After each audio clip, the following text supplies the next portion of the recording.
Aujourd'hui, quelqu'un qui rentre dans l'agence, qui a un projet, plus ou moins mûr, est-ce que vous pouvez me détailler un petit peu ce qui va se passer, les différentes étapes entre ce premier rendez-vous et la remise des clés de la maison, pour faire à peu près, pour faire court, mais un petit peu voir un petit peu tout le processus, combien de temps ça va prendre, qu'elles vont être les différentes étapes, comment est accompagné le maître d'ouvrage, voilà à peu près dans les grandes lignes, comment va se passer sur ces plusieurs mois, parce qu'une construction c'est presque un an, 9 mois, 10 mois, un an. Comme une grossesse, voilà. Donc aujourd'hui, est-ce que vous pouvez détailler un petit peu ces différentes étapes? Je sais pas qui veut commencer. Comment Ouais, c'est parti. Eh bien en fait, on va déjà donc commencer à rencontrer notre client, apprendre à le connaître, savoir quels sont ses besoins, déterminer son budget global pour la construction, et puis on va essayer d'allier ensemble les caractéristiques de la maison idéale et puis le budget pour que le projet devienne réalité, quoi. Et donc ensuite on va vraiment rentrer dans le vif du sujet. Nous on va s'occuper de toutes les démarches administratives, ouverture de compteur d'eau, permis de construire. Voilà, le client est vraiment choyé jusqu'au bout et il est serein et tranquillité d'esprit, quoi. Et ensuite voilà, une fois le permis déposé et que toutes les conditions sont réunies, le chantier démarre jusqu'à la remise des clés. Et le client peut suivre également le chantier en venant régulièrement à la maison. D'accord. Ouais. Après, moi, je rentre pas même un peu plus dans le détail, parce que déjà avant qu'on arrive sur le permis de construire, il y a déjà énormément de rendez-vous qui ont été faits avec le client. Parce qu'aujourd'hui, un simple rendez-vous pour une construction, déjà un premier rendez-vous, ça va être au minimum 1h30, 2 heures. Parce que ça prend du temps, il faut en discuter. C'est lourd même pour les clients, parce que souvent ils essaient de faire plusieurs constructeurs ou maîtres d'œuvre, et ça prend du temps, et il faut qu'on se voit plusieurs fois pour vraiment aboutir le plan. Parce que savoir que nous aujourd'hui en plus on fait que du sur mesure, c'est-à-dire que c'est pas un plan type. Donc ça, par rapport au terrain qu'il va nous apporter, par rapport à ses envies, on va essayer d'allier le tout. Donc ça veut dire qu'on va se voir une première fois, une deuxième fois, une troisième fois.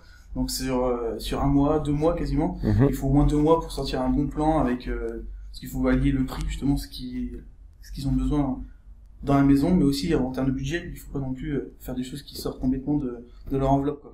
Et donc ça met vous avez au moins 4-5 rendez-vous déjà minimum. Oui, parce que en général celui qui arrive, il a des rêves un peu plein la tête. Moi pour y être passé, voilà, oui, on avait une page A4 remplie un cahier des charges bien rempli. Et du coup on est arrivé, alors pour la petite anecdote, c'est que Mickaël a été le commercial déjà il y a 10 ans quand moi j'ai fait construire. Et c'est vrai qu'il a dû me voir arriver avec ma fiche. Je dis celui-là, attention, ça va être compliqué. Et au final, bon, ça s'est très bien passé. Donc, il y a d'abord eu une écoute. C'est vrai qu'il il nous a fait une proposition par rapport à tout ce qu'on souhaitait. Donc, on s'est pris une petite claque parce que on s'est rendu compte que ce projet-là était peut-être au-dessus de nos moyens, donc clairement. Mais au final, avec les différents rendez-vous et les différents plans qu'on a pu travailler ensemble, on a trouvé quelque chose qui nous correspondait et dans l'enveloppe qu'on s'était fixée. Donc effectivement, je comprends comme tu dis que ça peut prendre plusieurs rendez-vous, et déjà 1 ou 2 mois déjà que sur la partie étude, plan et puis étude des prix et budget. Parce qu'en fonction du terrain aussi, j'imagine qu'il peut y avoir des complications. Aussi qui est le terrain. Parce que bien souvent on a aussi des clients qui viennent juste se renseigner pour faire un premier jet sans terrain. Donc ça c'est un petit peu plus compliqué parce qu'on peut pas établir un plan, un chiffrage sans terrain. Parce qu'il y a une adaptation différente à chaque maison, par rapport à chaque terrain. Parce que aujourd'hui on a des aléas d'argile par exemple. Je prends cet exemple-là où on doit faire certaines profondeurs de fondation sur un terrain. On peut pas faire n'importe quoi. Le design termine beaucoup de choses en fait. Ça termine énormément de choses. Parce qu'il faut, même surtout pour le prix, parce que les fondations sont pas les mêmes et les coûts sont pas les mêmes. Donc forcément, ça change beaucoup de choses. Donc déjà avant de commencer à se dire on a trouvé le plan, le prix, il y a énormément de travail en amont, quoi. Même pour nous. Et au-delà du côté purement technique, il y a aussi un côté, j'ai envie de dire, environnement. C'est-à-dire que si vous avez une maison à étage sur un côté, vous avez peut-être pas forcément envie d'exposer, on va dire, vos ouvertures vers la maison à étage, peut-être plus vers l'autre côté où vous avez. Et c'est vrai que le terrain, il est prédominant pour des raisons techniques comme pour des raisons environnementales. Enfin, je parle pas d'écologie là, mais vraiment de l'environnement qui vous entoure. Et c'est une première étape avant tout dans le projet de construction, c'est le terrain. J'ai souvent tendance à dire à mes clients, moi, que je peux vous faire la plus belle des maisons. Si jamais sur un terrain sur lequel vous vous sentez pas bien, vous ne vous sentirez pas bien dans la maison. Le terrain, il est malgré tout hyper important. C'est vrai, moi je l'ai déjà traité ce sujet sur le blog, sur notamment effectivement entre une belle maison dans un secteur qui est un peu éloigné à celui qu'on recherche. Ouais. Bah finalement, vaut mieux avoir un terrain peut-être un peu plus petit, un petit peu voilà. Mais par contre, effectivement, pour moi, l'environnement prévaut sur la grandeur de la maison. On trouve toujours des solutions, on adapte sur le terrain, voilà, des solutions pour trouver de l'espace. Mais effectivement, le terrain est primordial. Effectivement, je te rejoins, Mickaël, sur ça. Donc là, on a pris du temps sur la partie études. Ouais. Une fois qu'on a signé, après on a signé le contrat de construction, qu'est-ce qui se passe? Comment ça se passe les différents, le chantier, les visites? Le client, comment il s'y retrouve à ce moment-là? Avant le chantier, on va avoir une première étape qui parfois est un petit peu longue, un petit peu anxiogène aussi pour le client, parce que c'est une partie où il se passe pas grand-chose finalement, où ça n'avance pas sur le chantier. Cette première partie, elle est vraiment là, purement administrative. C'est-à-dire que nous, il va falloir qu'on fasse le permis de construire, on va aller le déposer, on a une instruction qui est de 2 mois minimum, parfois 3.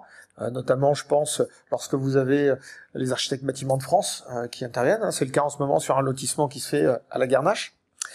De son côté, le client va avoir toutes ses démarches à faire pour la banque, puis pour la signature, l'acte authentique de son terrain. C'est les 3 éléments importants. Après, bien sûr, les assurances qui sont obligatoires pour que nous, on puisse démarrer le chantier. On a, je me permets un petit mot là-dessus. Hein. On le disait tout à l'heure, c'est une partie qui est très anxiogène. C'est quelque chose que tu n'avais pas connu toi à l'époque, Sébastien. Mais on a apporté quelque chose en plus dans nos services Coveca, c'est qu'on a mis en place une application de suivi de chantier. C'est-à-dire que le client a l'impression qu'il se passe rien pendant ces 4-5 mois qu'il faut pour faire pour l'administratif. Et en fait, il se passe des choses. C'est-à-dire que nous, on fait des choses. On va faire les demandes d'ouverture de compteur d'eau. On va faire toutes ces choses-là. Il va pouvoir les suivre grâce à l'application qu'on a mis en place. Et en plus, voilà, ça le rassure. Il garde vraiment un lien avec sa maison. Voilà. Et d'ailleurs, tu notes un point qui est important, c'est le raccordement des eaux. Donc, c'est tout ce qui est la viabilisation. Là, il y a une partie où le client doit faire des démarches aussi, comme lui, au niveau de l'eau, l'électricité. Est-ce qu'il doit déjà... Tu as 2 choses différentes. Hein. Tu as, lorsque tu es le cas d'un terrain qui va être viabilisé, là, on a juste une ouverture de compteur d'eau à faire parce qu'on va avoir besoin d'eau, bien évidemment, pour faire la maçonnerie, les enduits, voilà, etc. Et tu as l'autre cas, toi tu as peut-être un peu plus connu, qui est celui où le terrain est non viabilisé, où là, il faut faire toute une demande de viabilisation. C'est quelque chose qui est assez lourd à faire, donc ça, nos services administratifs s'en occupent, c'est-à-dire que le client n'a pas besoin de s'en occuper, à l'exception, depuis 2-3 ans maintenant, à l'exception de la partie Orange, où Orange souhaite que ce soit le client qui le fasse directement. Ils ne veulent pas que ce soit les constructeurs. Mais voilà, nous on leur prépare tout le petit dossier. Ils ont juste un mail à envoyer. Le téléphone ou Internet, ça peut venir un peu plus tard. Le chantier peut commencer. Non. Plus aujourd'hui par rapport à ce que tu as connu, puisqu'avant il y avait une passerelle entre ERDF, qui s'appelait ERDF à l'époque, et Orange. Cette passerelle n'existe plus, donc c'est 2 demandes différentes, et Orange est particulièrement long. Je suis désolé si les gens d'Orange nous regardent. On va être entre 7 et 9 mois, quoi. Donc c'est la partie Orange est quelque chose qu'il faut vraiment beaucoup anticiper. D'accord. Voilà. C'est vrai que moi, dans mon blog, j'ai accentué pas mal sur la partie eau parce que ça va déclencher le chantier. Forcément, même si on peut toujours s'arranger pour avoir de l'eau avec le voisin ou machin. Mais effectivement, faut quand même prendre les devants. Pour Orange, alors ça commence à s'améliorer, mais on a connu des personnes qui ont intégré leur maison sans avoir encore Orange, parce que c'est même moi à titre perso. Voilà, c'est pour ça que je te montrais du doigt, Christophe. Alors j'avais les demandes très tôt, il me semblait, mais au final non. 6 mois avant, ça suffisait pas, donc aujourd'hui, il y a des demandes qu'il faut faire, il faut tout traiter d'un coup, dès le début. Ouais. Comme ça, on n'a pas la mauvaise nouvelle à la fin de dire bah non, ça sera pas possible, et d'avoir 2 mois, parce qu'aujourd'hui sans internet pendant 2 mois, c'est long. Je peux le certifier, c'est long. Donc c'est pour ça aujourd'hui, nous les clients, on leur dit, il faut tout faire au début, que ça, au moins vous n'êtes pas embêtés par la suite, et quand vous rentrez à la maison, vous êtes juste content, quoi. Il n'y a pas de désagrément. Ok. Donc là, et après, donc c'est le chantier qui démarre. C'est ça. Et là, il y a une mise au point avant. Voilà. C'est ça. Vous avez la mise au point, vous avez un rendez-vous avec le conducteur travaux qui est attitré à votre maison. Une fois que donc il refait tout le point avec vous de toute la construction, de toute la maison. Là, il fait ses premières commandes. Donc, en général, après, ça nous laisse toujours le petit délai de recours des tiers qui est un affichage obligatoire à faire sur le terrain. Donc, ça nous permet de temporiser un petit peu ce moment-là. Donc toutes les commandes sont passées et après le chantier démarre. Donc le client peut aller tant qu'il veut sur le chantier. De toute façon, il n'est pas fermé, il n'y a pas encore d'ouverture, on est que sur la maçonnerie, charpente, couverture. Et une fois que la maison est hors d'eau, hors d'air, donc c'est-à-dire que le toit est fait et que les ouvertures sont mises, nous on va pouvoir donner un pass chantier, donc qu'on donne au client, qui puisse rentrer sur son chantier quand il veut, quand il le souhaite, pour pouvoir un petit peu suivre l'intérieur et voir les petites anomalies qu'il pourrait y avoir. Ouais, l'impliquer aussi, c'est pour l'impliquer un peu plus aussi dans la construction, quoi. Vraiment, c'est son chantier et qu'on est encore dans l'échange, même en construction, même dans le chantier, il y a toujours de l'échange, quoi. Et on n'est pas juste visite du chantier tous les mois ou tous les 2 mois, quoi. L'important, c'est que le client a un œil beaucoup plus pointu, parce que c'est sa maison. Il a un œil beaucoup plus pointu que le conducteur de travaux. Le conducteur de travaux va venir voir, va faire le tour du chantier le plus régulièrement possible. Mais à un moment donné, il va pas regarder centimètre par centimètre sur la maison. Mais le client va le faire. Et l'importance aussi que le client ait un page chantier, c'est que vu qu'il est en communication directe avec notre conducteur de travaux, si jamais il y a quoi que ce soit, il peut appeler le conducteur de travaux et notre conducteur de travaux réagit de suite. Ouais. C'est l'importance aussi de donner le page chantier. C'est un peu notre deuxième conducteur de travaux, parce que les clients sont pointus, c'est leur maison, c'est pas une baguette de pain qu'on achète, c'est une maison, donc c'est ça aussi l'avantage de leur donner un page chantier. D'accord. Et après, qu'est-ce qu'on pourrait dire sur la fin de chantier? Donc là, il y a eu les visites. Comment se passe après la fin en fait du projet de construction? Comment c'est... Toujours très bien. Toujours très bien, j'imagine. Champagne et remise des clés. Ça, il y a le champagne du temps, c'est ça, donc c'est super appréciable pour tout le monde. Il y a le champagne. Oui. Ah, tu l'as pas eu toi. Moi, je me souviens, nous avons offert une fleur, une petite plante, une bouteille de champagne. Ouais. J'espère quand même. On fait des oliviers aussi maintenant. Mais sur la fin de chantier, en fait, on fait donc la remise des clés. On vient donc, normalement le commercial vient, le conducteur de travaux aussi, et puis on fait le tour global de la maison, voir s'il n'y a pas d'anomalie, d'erreur ou des choses à dire. Et puis si le client est totalement satisfait, alors on lui remet les clés et puis il peut nous remettre aussi le dernier paiement de la maison, comme quoi les 5 derniers pourcents, comme quoi il est totalement satisfait. D'accord. Et avant même la réception, on a des surveillants de travaux qui sont très très efficaces et très impliqués. On fait ce qu'on appelle une pré-réception.